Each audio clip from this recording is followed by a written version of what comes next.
तो कल अपन ने नेक्स्ट जो अगले लेक्चर में अपन ने बात करी थी वो बात करी थी हाइपोथैलेमस की। और हाइपोथैलेमस में अपन ने ये पढ़ा था कि कुछ न्यूक्लियाई होते हैं। वो कैसे होते हैं? न्यूरो सिक्रेटरी नेचर के होते हैं। और वो जाकर के क्या करते हैं, पोस्टीरियर पिट्यूटरी के अंदर कुछ हार्मोन्स को रिलीज करवाते हैं। और वहीं एंटीरियर पिट्यूटरी के अंदर भी कुछ हार्मोन निकलते हैं, जैसे कि रिलीजिंग हार्मोन और इनहिबिटरी हार्मोन। हाइपोथैलेमस में अपन ने ये चीज बात करी थी, ठीक है। अब अपन देखते हैं पिट्यूटरी के बारे में, देखते हैं कि पिट्यूटरी क्या चीज होती है और कैसे होती है। सबसे पहले अपन को ये समझना पड़ेगा कि पिट्यूटरी बेसिकली होती कहाँ पर है, लगी कहाँ पे होती है। तो अपन ये बोलते हैं कि हाइपोथैलेमस है। हाइपोथैलेमस किसके नीचे है? डायनसेफेलॉन। डायनसेफेलॉन के नीचे क्या है? हाइपोथैलेमस। हाइपोथैलेमस से क्या होता है, एक स्टॉक लाइक स्ट्रक्चर निकलता है, एक डंडी की तरह स्ट्रक्चर निकलता है और वो जाकर के पिट्यूटरी का फॉर्मेशन करता है। लेकिन अगर अपन थोड़ा सा वाइड पढ़े, ठीक है ना, या फिर अपन देखें तो पिट्यूटरी के अंदर अपन ये देखते हैं कि सारा का सारा पार्ट हाइपोथैलेमस नहीं बनाता। कुछ पार्ट जो होता है कि आपके क्या होता है कि ये जो एम्ब्रियोनिक लाइफ के अंदर क्या होता है, एक स्टोमोडियम नाम की चीज होती है, यानी बक्को फेरेंजियल, जो ये अपना बक्कल कैविटी और फेरेंजियल कैविटी जो होती है उसकी एक आउटग्रोथ बनती है, जिसको अपन क्या बोलते हैं, रेट के पाउच बोलते हैं, ठीक है।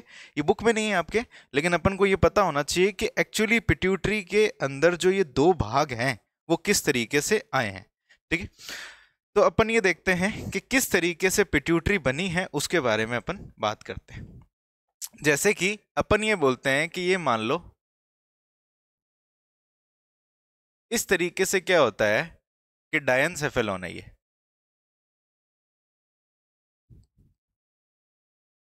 ठीक है। ये डायनसेफेलॉन का क्या है, इनफंडी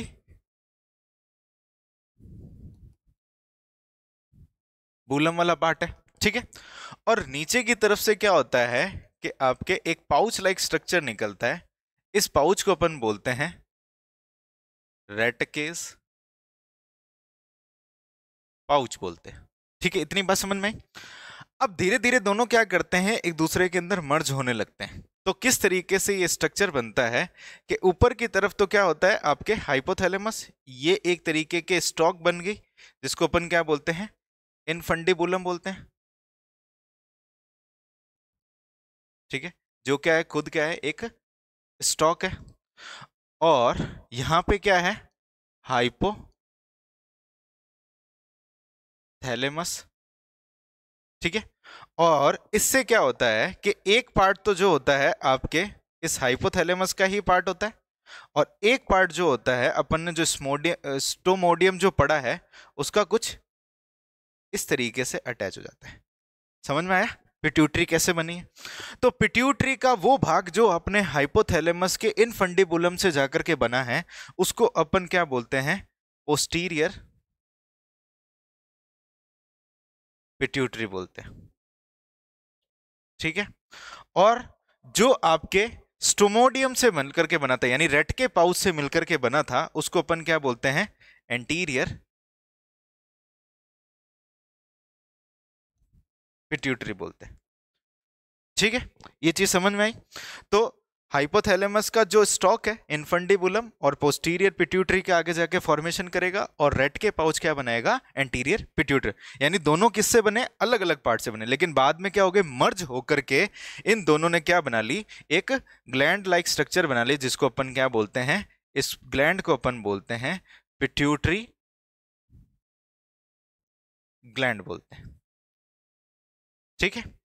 अब पिट्यूटरी ग्लैंड जब अपन देखते हैं तो कैसी दिखती है? अगर मैं पिट्यूटरी ग्लैंड की बात करूं तो पिट्यूटरी ग्लैंड जो खुद है, पिट्यूटरी ग्लैंड की अगर अपन बात करते हैं तो खुद जो है ये कैसी दिखती है, पी शेप की दिखती है, ठीक है ना, मटर के दाने की तरह दिखती है। और खुद भी कैसे, एक्टोडर्मल इन ओरिजिन है, एक्टोडर्मल इन ओरिजिन है। इतनी बात समझ में आई। तो पिट्यूटरी जो खुद है वो क्या है, दो पार्ट में डिवाइडेड होता है, ठीक है ना। वैसे तो ये तीन पार्ट होते हैं, अभी अपन पढ़ेंगे। एनाटॉमिकली अगर मैं बात करूं, एनाटॉमी का मतलब क्या होता है, इंटरनल स्ट्रक्चर की बात करें, एनाटॉमिकली अगर बात करें तो पिट्यूटरी दो भागों के अंदर डिवाइडेड होती है। एक पार्ट जो होता है उसको अपन बोलते हैं एडिनो हाइपोथैलेमस, फाइसिस, ठीक है। और एक पार्ट जो होता है उसको अपन क्या बोलते हैं, न्यूरो हाइपोफाइसिस, ठीक है। अब देखो इनको नाम ये क्यों दे रखा है उसका मतलब समझो। अब एडिनो हाइपोफाइसिस के अंदर ये एडिनो जो होता है, इस एडिनो का मतलब होता है ग्लैंड, ठीक है, ये चीज समझे। और हाइपो का मतलब होता है, ठीक है ना, इसके अबाव, ठीक है ना, अबाव, इसके अंदर हाइपो का मतलब होता है लोअर पार्ट जो होता है, या फिर जो अपने इसके जो माउथ के जस्ट अबाव यानी ब्रेन के ऊपर की भाग की तरफ, और हाइपोथैलेमस के नीचे की तरफ होता है, ठीक है। ये चीज अपन ने बात करी। वहीं न्यूरो हाइपोफाइसिस इसलिए नाम दिया क्योंकि हाइपोथैलेमस जो खुद है वो कैसा नर्वस सिस्टम का पार्ट है। अब नर्वस सिस्टम का पार्ट है, उसने आगे जाकर के पोस्टीरियर पिट्यूटरी वाला पार्ट बनाया, और साथ में मिलकर के ये जो इन्फंडिबुलम होता है और पोस्टीरियर पिट्यूटरी होती है, दोनों मिलकर के क्या बनाते हैं, न्यूरो हाइपोफाइसिस। तो अपन ये देखते हैं कि एडिनो हाइपोफाइसिस में कौन आता है। तो एडिनो हाइपोफाइसिस के अंदर बेसिकली अपन ये बोलते हैं कि इस पिट्यूटरी के अंदर तीन भाग बन जाते हैं, ठीक है। कैसे बन जाते हैं, ये एक एंटीरियर भाग बन जाता है, एक ये पोस्टीरियर पार्ट बन जाता है, और एक बीच में होता है इनका जिसको अपन बोलते हैं मीडियल पार्ट बोलते हैं, जो छोटा सा होता है, ठीक है। तो ये जो है इसको अपन बोलते हैं एंटीरियर लोब बोलते हैं, ठीक है। इसको अपन बोलते हैं मीडियल लोब बोलते हैं, और इसको अपन क्या बोलते हैं, पोस्टीरियर लोब बोलते हैं। इतनी बात समझ में आई, ठीक है। एंटीरियर लोब, मीडियल लोब और पोस्टीरियर लोब। तो एडिनो हाइपोफाइसिस में कौन कौन आता है, एडिनो हाइपोफाइसिस में आएगा आपके एंटीरियर लोब, ठीक है, और मीडियल लोब, ठीक है, मीडियल लोब आता है। और वहीं अगर न्यूरो हाइपोफाइसिस की बात करें तो न्यूरो हाइपोफाइसिस के अंदर आता है आपके पोस्टीरियर लोब आता है, और साथ में इनफंडिबुलम वाला जो पार्ट होता है वो भी आता है,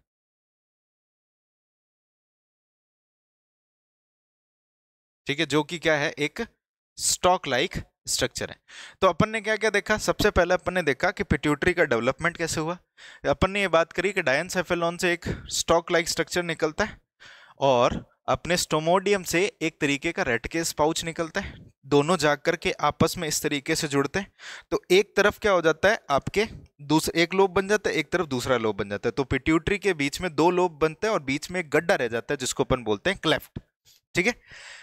अब ये आगे जाकर के और डेवलप होती है, तो हाइपोथैलेमस से जो इन्फंडिबुलम वाला पार्ट है वो जाकर के क्या बना लेता है, पोस्टीरियर पिट्यूटरी का पार्ट बना लेता है, और जो आपके रट के पाउच वाला जो जाकर के चिपकता है वो क्या बना लेता है, एंटीरियर पिट्यूटरी। तो अपन ने ये बात करी कि पोस्ट पिट्यूटरी जो होती है वो एनाटोमिकली दो पार्ट में डिवाइड होती है, एक होती है एडिनो हाइपोफाइसिस और एक होती है न्यूरो हाइपोफाइसिस। तो इस पिट्यूटरी के पास में तीन लोब्स होते हैं, एक एंटीरियर लोब, पोस्टीरियर लोब और एक होता है मीडियल लोब होता है। तो एंटीरियर लोब और मीडियल लोब मिल करके क्या बनाते हैं, एडिनो हाइपोफाइसिस, और पोस्टीरियर लोब और इनफंडिबुलम वाला जो पार्ट मिल करके क्या बनाता है आपके, ये न्यूरो हाइपोफाइसिस बनाता है, ठीक है। तो इसको आप लिख लो, चलो, ठीक है। तो ये कुछ एक तरीके से अपन ने ये समझा है कि किस तरीके से पिट्यूटरी का डेवलपमेंट हुआ और कौन कौन से पार्ट बने और कौन से पार्ट को क्या कहते हैं उसके बारे में अपन ने पढ़ा, ठीक है। तो अब अपन बात करते हैं कि इनके अंदर कौन कौन से हार्मोन निकलते हैं, और जो पार्ट इनके अंदर आए हैं उनको और क्या बोलते हैं, ठीक है। तो जैसे अपन देखते हैं कि ऊपर की तरफ अपन ने ये पढ़ा था कि ये क्या है, हाइपोथैलेमस है, ठीक है। ये जो पार्ट है ये है हाइपोथैलेमस, और इस हाइपोथैलेमस से एक ऐसे स्टॉक निकला है जिसको अपन क्या बोलते हैं, इनफंडिबुलम बोलते हैं। और ये इनफंडिबुलम जा करके कुछ इस तरीके से बन जाता है, ये है,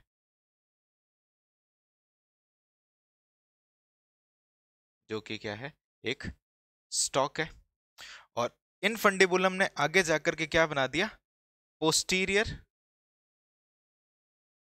पिट्यूटरी बना दिया, ठीक है। और इसी के बगल में कौन लगा हुआ है, ये लगा हुआ है इस तरीके से, ये है एंटीरियर, एंटीरियर पिट्यूटरी। और इसी एंटीरियर पिट्यूटरी के अंदर एक लोब और होता है छोटा सा, इसको अपन क्या बोलते हैं, मिडल लोब बोलते हैं, इसको अपन बोलते हैं मिडल लोब बोलते हैं। ठीक है। और इस लोब को अपन क्या बोलते हैं, एंटीरियर लोब बोलते हैं। और इसको अपन क्या बोलते हैं, पोस्टीरियर लोब बोलते हैं। ठीक है। ये चीज अपन ने देखी। तो अपन ने ये पढ़ा था कि अपने हाइपोथैलेमस के पास में कुछ न्यूक्लियाई होते हैं, ठीक है, जो कैसे न्यूरो सिक्रीटरी नेचर के होते हैं।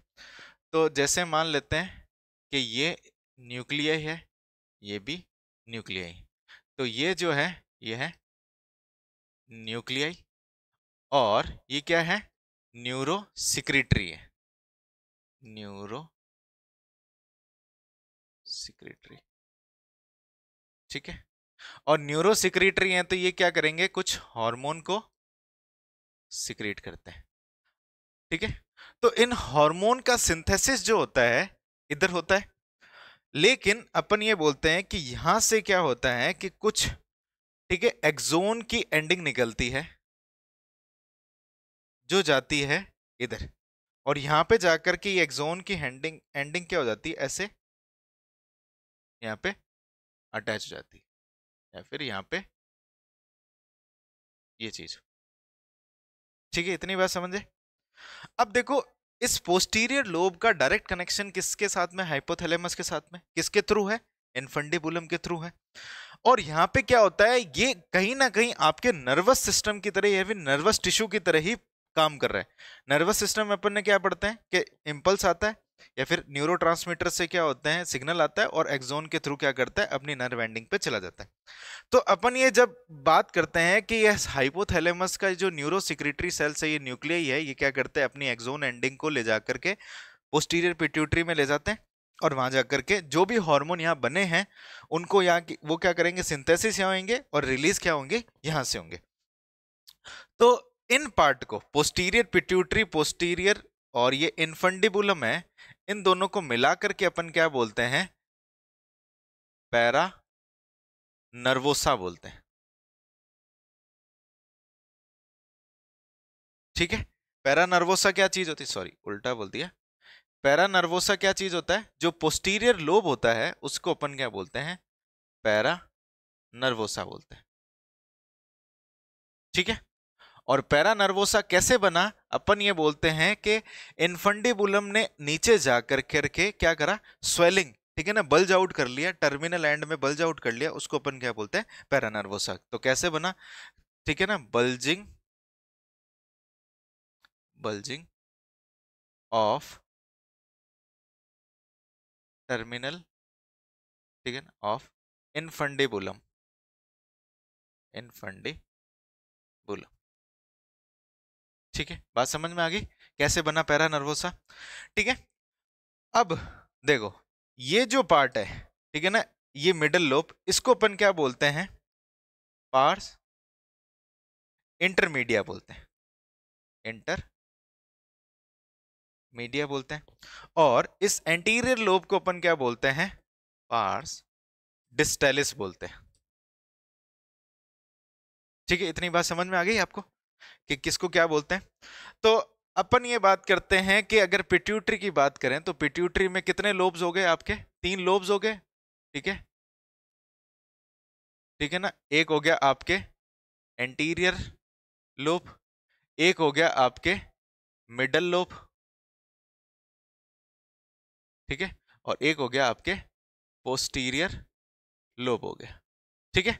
और इन्हीं लोब को अपन और क्या क्या नाम से बोलते हैं, एंटीरियर लोब को अपन क्या बोलते हैं, पार्स डिस्टेलिस, इसको अपन क्या बोलते हैं, पार्स इंटर मीडिया, ठीक है, और इसको अपन क्या बोलते हैं, पैरा नर्वोसा। ठीक है, ये चीज हो गया, इतनी बात समझ में आ गई। और पैरा नर्वोसा और इनफंडिबुलम मिल कर करके, ये दोनों मिल करके क्या बना लेंगे, अपने न्यूरो हाइपोफाइसिस बना लेंगे।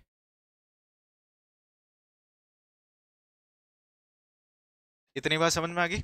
और ये जो अपने मीडियल लोब और आपके एंटीरियर लोब मिलकर के क्या बना लेंगे, एडिनो हाइपोफाइसिस बना लेंगे। ठीक है, ये चीज समझ में आई। अब अपन ने ये देखा कि देखो, इसमें तो क्या है, नर्वस सिस्टम के थ्रू कंट्रोल हो रहा है। यहां पे कैसे कंट्रोल होता है, आपके एंटीरियर पिट्यूटरी। तो यहां से भी क्या होते हैं कि जैसे इसके पास में न्यूक्लियाई होते हैं। ठीक है, इन न्यूक्लियाई की ये नर्व एंडिंग्स होती है जो यहां तक चली गई, मान लो। ठीक है, और आगे जाकर के ये क्या करता है, एक नेटवर्क ऑफ ब्लड, ठीक है, इसमें कन्वर्ट हो जाता है। ठीक है, इसको अपन बोलते हैं, ठीक है, हाइपोफाइसियल पोर्टल सिस्टम। और हाइपोफाइसियल पोर्टल सिस्टम क्या करता है, ये बेसिकली करता क्या है कि जो यहां से आपके हाइपोथैलेमस से आपके ब्लड को कलेक्ट करता है और कहां पे लेके जाता है, एंटीरियर पिट्यूटरी में लेके जाता है। तो अपन यहां लिख लेते हैं, तो हाइपोफाइसियल पोर्टल सिस्टम जो होता है, हाइपोफाइसियल पोर्टल सिस्टम जो रहता है, ये क्या करता है, कलेक्ट करता है, collect blood from hypothalamus to anterior pituitary. इतनी बात समझ में आई कि हाइपोफेजियल पोर्टल सिस्टम क्या कर रहा होता है, हाइपोफेजियल पोर्टल सिस्टम एंटीरियर पिट्यूटरी के पास में ब्लड लेके जाता है, कहां से, हाइपोथैलेमस में। ठीक है, ये चीज रहती है। तो इसको भी आप बना लो फटाफट से। ठीक है, तो ये सब चीजें अपन ने बात कर ली, पिट्यूटरी, पिट्यूटरी के अंदर कौन सा क्या पार्ट है, किस तरीके से कंट्रोल होता है और किस तरीके से चलता है। अब अपन ये बात करते हैं कि इनमें से हार्मोन, कौन कौन से हार्मोन किससे निकलते हैं।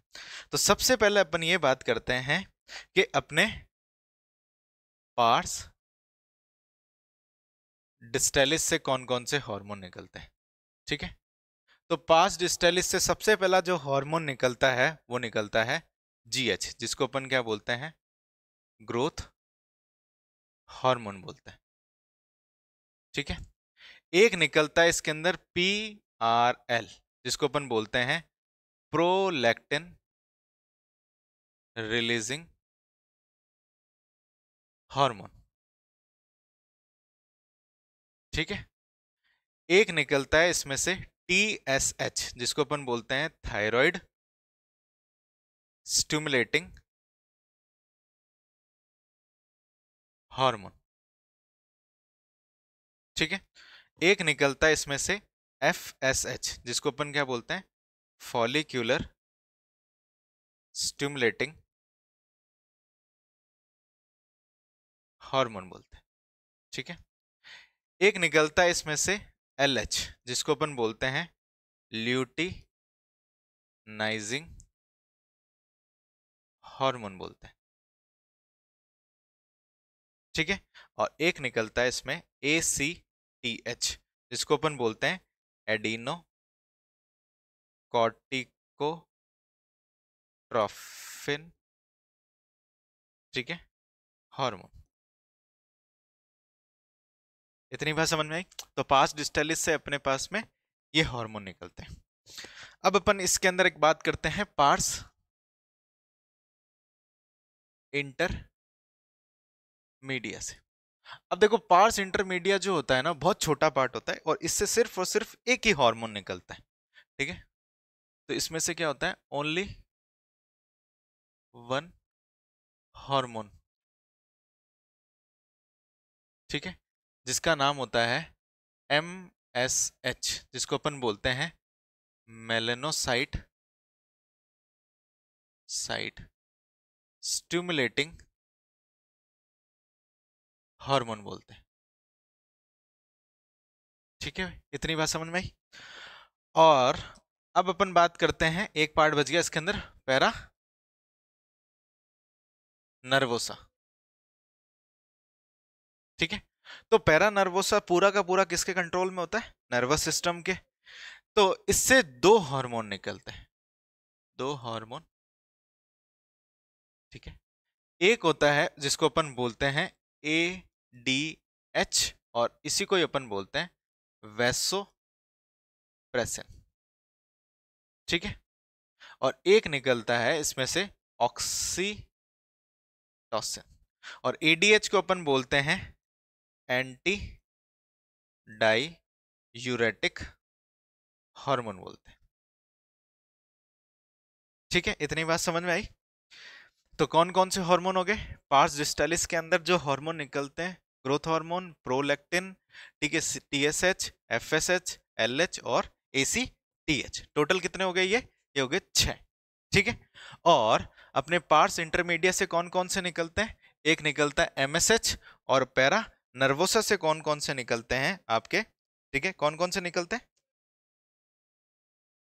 ADH और ऑक्सीटोसिन निकलता है। ठीक है, ये चीज अपन ने बात करी। तो ये हार्मोन जो होते हैं बहुत इंपॉर्टेंट है।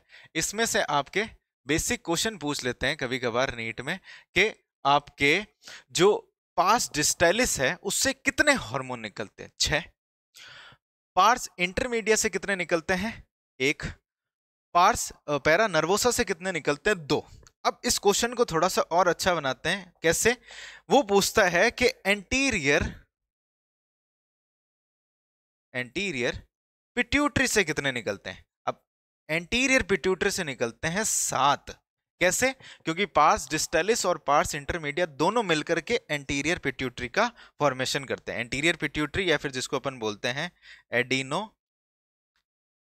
हाइपोफाइसिस। ठीक है ना? तो 7 कौन से हो गए? जिसमें से 6 तो हो गए किसके? पार्स डिस्टालिस के, और एक हो गया पार्स इंटरमीडिया। ठीक है, और न्यूरो हाइपोफाइसिस से कितने निकलते हैं? 2। ठीक है ना? ये जो हो गया, ये हो गया आपके न्यूरो हाइपोफाइसिस। ठीक है, इतनी बात समझ में आ गई अपन को। अब अपन ये बात करते हैं कि इसमें एक की पॉइंट होता है कि न्यूरो हाइपोफाइसिस या फिर पार्स जो नर्वोसा होता है, वो जो 1/4 पार्ट ही होता है पूरी की पूरी ग्लैंड का। ठीक है ना? 1/4 पार्ट का मतलब कितना हो गया? बाकी जो 3/4 पार्ट है वो कौन है? आपके पार्स इंटरमीडिया और पार्स नर्व आपके डिस्टालिस। तो अपन ये बात करते हैं कि जो आपके पैरा नर्वोसा जो होता है,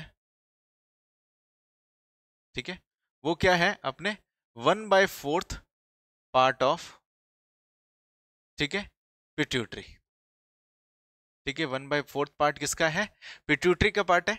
और 1/4 के बाद में अपन ये बोलते हैं कि भाई इसके अंदर जो ज्यादा से ज्यादा जो नर्वस रेगुलेशन जो होता है, ठीक है, या फिर अपन ये बोलते हैं कि जो इसके अंदर रेगुलेशन होता है वो सारा का सारा किसके थ्रू होता है? आपके नर्वस सिस्टम के थ्रू होता है। तो अपन ये बोलते हैं क्योंकि इसका जो सारा का सारा नर्वस रेगुलेशन के थ्रू हो रहा है, और इसका जो टर्मिनल एंड है, ठीक है ना, वो क्या हो जाता है? फूल जाता है। ठीक है, ये जो चीज रहती है ये अपन बात करते हैं पैरा नर्वोसा में। अब नेक्स्ट लेक्चर के अंदर अपन ये बात करेंगे कि वैसोप्रेसिन और ऑक्सीटोसिन यानी न्यूरो हाइपोफाइसिस के अंदर जो निकलने वाले हार्मोन है किस तरीके से अपने काम करते हैं। ठीक है, तो, तो जो पैरा नर्वोसा का इसके जो टर्मिनल एंड होते हैं, ठीक है ना, इसके जो टर्मिनल एंड होते हैं, इस पे क्या होती है? कुछ न्यूरो सिक्रीटरी सेल्स होती है। ठीक है, न्यूरो सिक्रीटरी सेल्स की जो एक्सोन एंडिंग होती है यही तो क्या करती है? उन हार्मोन को रिलीज करती है। तो इनके जो एक्सोन एंडिंग जो होती है वो क्या करती है? एक्सोन की एंड जो आपके इस हार्मोन को रिलीज करती है। तो दो हार्मोन कहां से निकले? आपके पैरा नर्वोसा से। एक हार्मोन कहां से निकला? आपके पार्स इंटरमीडिया से, और 6 हार्मोन कहां से निकले? आपके पार्स डिस्टेलिस से निकला।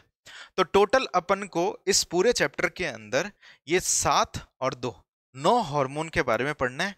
कौन सा हार्मोन किस तरीके से काम करता है, और अपन जो एंडोक्राइन ग्लैंड है, कौन सी एंडोक्राइन ग्लैंड से कैसे निकलता है। तो पहले अपन बात करेंगे कुछ अपने एंटीरियर पिट्यूटरी से निकलने वाले हार्मोन की, वो कैसे काम करते हैं, किधर काम करते हैं।